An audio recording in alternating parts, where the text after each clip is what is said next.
Hi everyone. In this video, I want to go over the way that the student in the student who wrote the student sample that you're looking at handled integrating research. And the student does a couple different things.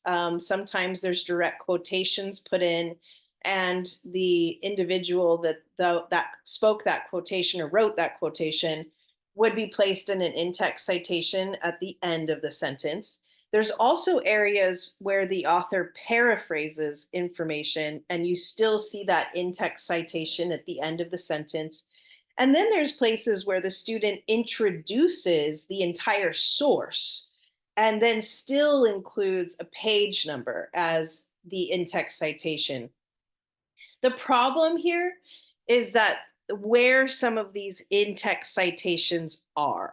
So I want to point that out before I talk about the style here, because I do not want you to be confused and think that those in-text citations go right in the middle of the sentence. You want to wait till the end of the sentence to do that. And like I said before in my other videos and in the actual title of the student sample, it's not perfect, but at least the student has accounted for where all the research came from.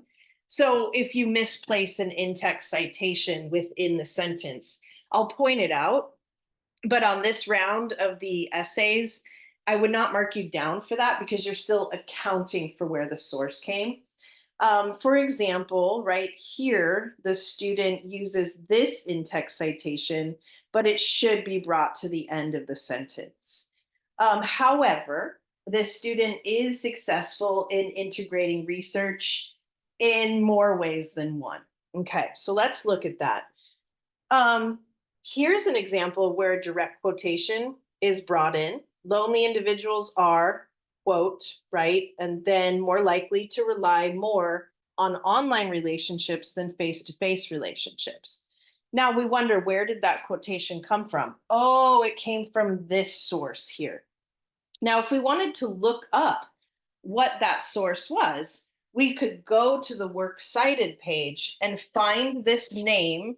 And we would be able to see the credibility of the source, the date of the source, and that's how you ensure your reader that this information is credible. Now, there's a different way to introduce information, and that would be the signal phrase. And so down here with this San Diego State University example, you can see that all of this author's credibility is rolled into this signal phrase. So if I say to you, San Diego State University PhD psychologist Jean Twenge notes that, and then we get the direct quotation, and you can see here the author put the page number here, should have put it at the end of the sentence, but we know who Jean Twenge is now. And so anytime we see that name integrated into the essay, we know that it's a credible source. And so if there's a page number, you would use that still because we'd want to know what page you got it on from Jean Twenge's report.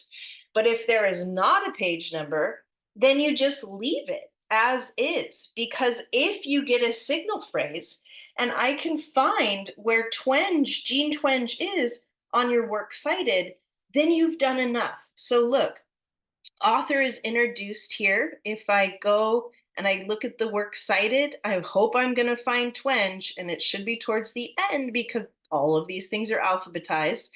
Then I can actually see, oh, wow, this was published in this journal. I can see it was done in 2019. And I can see that the source plugs logically, it's a logical use of information based on the argument that this author is making. Now, here's an example of right after the source is introduced, that things are paraphrased from the source. So because we already know who Twenge is, this author then can start paraphrasing information from Twenge, and we trust that that information is credible. So just in this paragraph, you can see a couple different styles. You can drop quotations in. I encourage you to only do that, though, if the source is something that, again, we can trace back to the works cited and it's a very credible source. Dropping quotations in gets dangerous if there's, the source is questionable. So make sure that you're only doing that with very credible sources and possibly have introduced them earlier.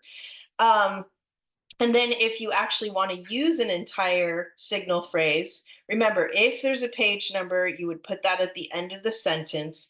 But again, if there's not, you just don't need anything because the signal phrase would get the reader back to the works cited, no problem. And then the third way would be to paraphrase altogether. And again, because this author was introduced, we know we're just looking at page numbers here. But if you haven't introduced the author, then there's a different way to use paraphrased information that could possibly work for some of you. For example, we have one here. This excessive social media use has exacerbated a phenomenon known as fear of missing out. Those experiencing this become anxious upon realizing, et cetera, et cetera. Then we get the in-text citation. So this is not a quotation. This is just information that's being summarized by the author. And because of that, we have to have the entire source reference. So again, just to summarize, if you paraphrase, you have to have the full in-text citation at the end of the sentence. If you use a direct quotation but do not introduce the source, you still need the full in-text citation at the end. If you introduce a source with every single bit of information it takes to get to the works cited page, then you do not need an in-text citation unless there is a page number. I know this is a lot of information. I know MLA works cited can be very tedious and frustrating, but there are many citation makers for you. And the one that is offered in this module is very trustworthy because it is from the Purdue OWL. And if you're struggling with in-text citations or works cited information, please feel free to reach out and ask any questions. Now, one other bonus thing I wanted to talk about in this essay are the use of transitions. Now, again, it's not a perfect essay. I've touched on that in other videos, why. But I also want to point out that there are areas where the transitions are very rough. And there would be an easy way to go back and build in those transitions. So as you're looking at this essay, you might see, whoa, we're jumping into a new topic. Well, that would be an area where you could build that bridge. So again, this author does have rough transitions, but at least stays true to proving, right, that there is sometimes this connection between mental health, the decline of mental health in teens who really use, who use a lot of social media. So again, if you have any questions about this or are stuck, let me know and we will work on it.